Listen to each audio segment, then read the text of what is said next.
Here we are. I'm going to start off by telling you about this watch I'm wearing. This is kind of a beat-up watch. It's a 1974 Seiko. My dad bought it 3 years after they came to this country. He scrimped and saved for this watch, and it still keeps pretty good time. I've been wearing this watch for the last 3 years, since the last time we were in a sweaty basement room. And I think a lot when I look at this watch. I think of the story of my dad and the story of our family, which is such a Canadian story, such a Calgarian story. A story of struggle, of incredibly hard work, of tough times, but also a story of joy, a story of service, and ultimately, a story of opportunity.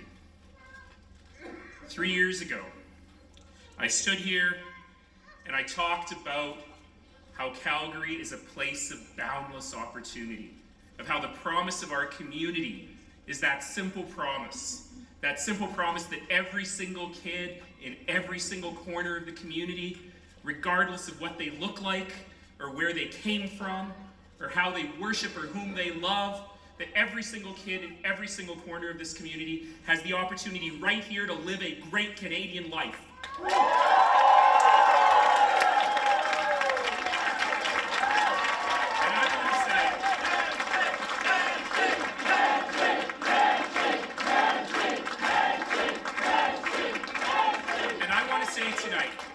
I want to say tonight to all Calgarians, thank you for giving me the opportunity. Thank you for giving me the opportunity to make fulfilling that promise for every single Calgarian my life's work for the last 3 years. And thank you tonight for giving me that opportunity for another 4.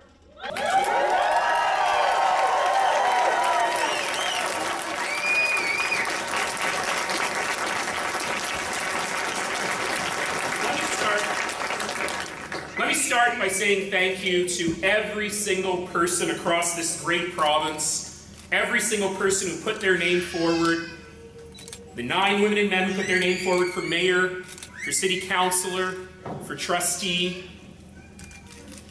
I've learned just how tough it is to put your name forward. And I want to say to every one of you, thank you. The community thanks you for being brave, for being courageous, for putting your name out there, and for believing in a better community. And thank you to every one of you.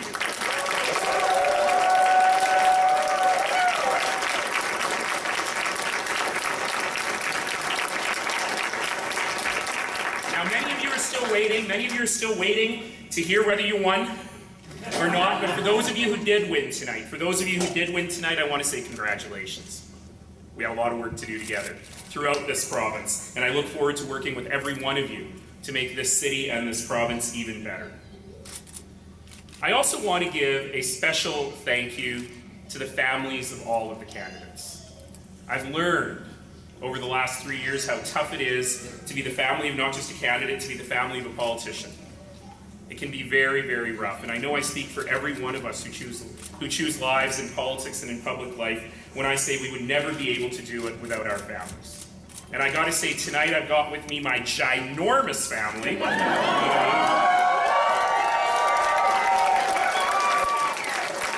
my never-ending cousins.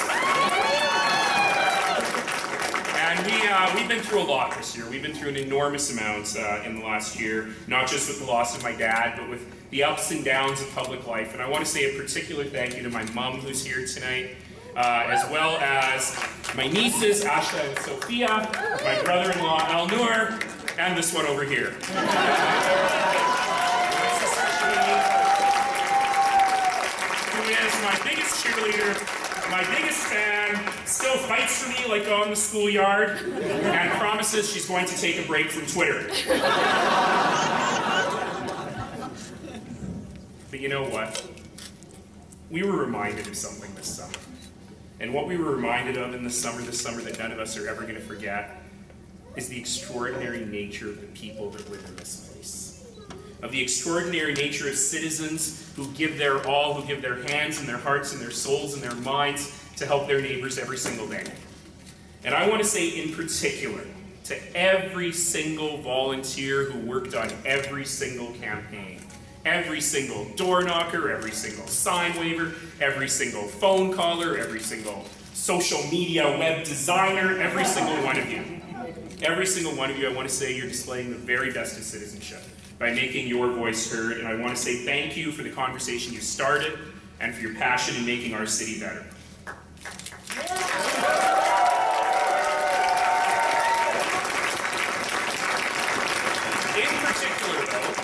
In particular though, one of the city council members is phoning me. Not all of them have been known for good timing. In particular though, I got a shout out for Team Purple.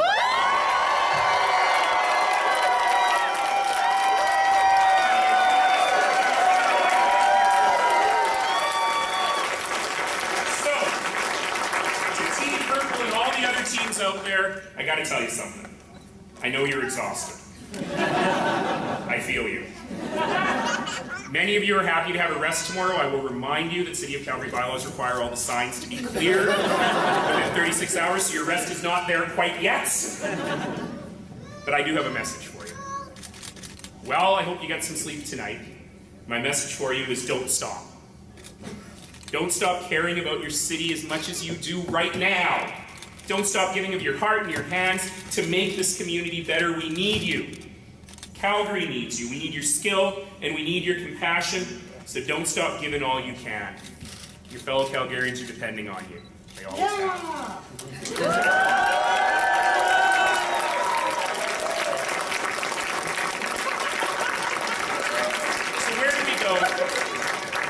So where do we go from here? Well, one thing is very clear. One thing is very clear as we look at the results and as the rest of the results start to blow in, which is that Calgarians have spoken loud and clear. They've spoken loud and clear about the kind of community they want. A community of great, livable, walkable neighborhoods everywhere. A community that welcomes all, a community of endless opportunity. Not a community of never-ending sprawl. Not a community of subsidized development.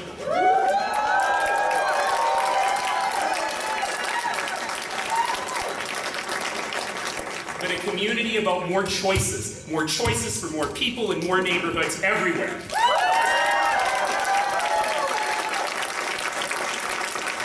I have to tell you what Calgarians know. And what Calgarians know is despite the best efforts of some to paint this election was never about the inner city versus the suburbs. This election was about great places to live. Whether it's Woodbine or Walden, Parkdale or Panorama, it doesn't matter. The debate is about building great neighborhoods in every single corner of this city, and I think every single Calgarian understands that. So where do we go from here? Well, to the newly elected City Council, I say congratulations, but we got a lot of work to do. Calgarians expect no less.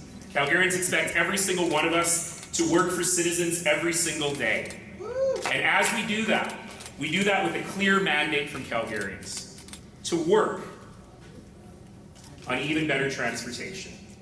Acknowledging people's choices to drive, to walk, to cycle, or to take transit. And making sure that every one of those choices is respected and everyone has great options on how to participate and get around in this great city.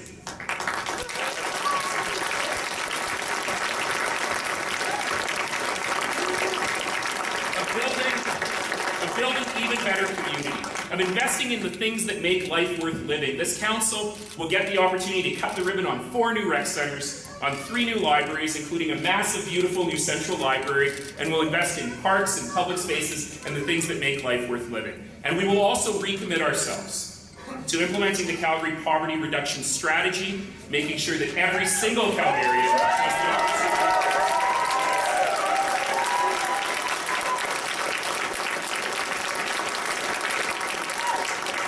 We'll continue to build even better government. My 20,000 colleagues at the City of Calgary proved something this summer. And they proved precisely how blessed we are to live in a place where government works. and where public servants go to work every single day to keep us safe and to make our communities better. From firefighters to garbage men, every single one of them does enormous work. I've always been proud of my 20,000 colleagues at the City of Calgary. I've never been more proud of them than I was after their work this summer. But we can do better. We can have even better government. We can continue to cut red tape. We can continue to be even more focused on citizens in all we do.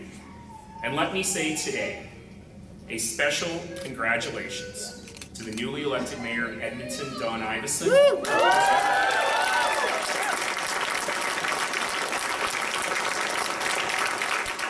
Who is a brilliant man, an amazing leader, and the source of my quote about politics in full sentences. And Mayor-elect Iveson and I share a common vision. And that vision is that this government of Alberta needs to understand that the two big cities of Calgary and Edmonton are operating under a system that no longer works for our citizens. And together, Mayor Iveson and I will work hard with the province to press for new big city charters that meet the needs of the nearly 2 million people who call Calgary and Edmonton home, making sure that we can deliver better public services at better cost to citizens in the future.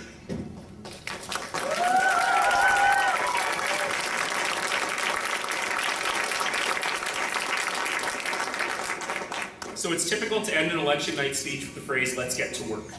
So I will. But you know what? This isn't work for the mayor. It's not just work for the new city council, who will come together after all of these debates and discussions and arguments, who will come together to do what's right for the community. But it's work for every single one of us. It's in all of us, and it's in all of you. The secret of our success in this community is very simple. It's that we've learned a basic truth. A basic truth that evades so many in this broken world. A basic truth that evades so many whose souls yearn for peace and for opportunity for their families. And that basic truth is just this: we're all in it together. Our neighbor's pain is our pain, our neighbor's success is our success, and we have the power in our own lives to make our neighbors' lives better and to make our community better. And I hope that every single one of you will recommit yourself to that promise. As for me, well, the crystal's pretty cracked. It might need replacing. But the watch, the story, and the memories still keep pretty good time. And I think we got 4 more years in it. Thank you all.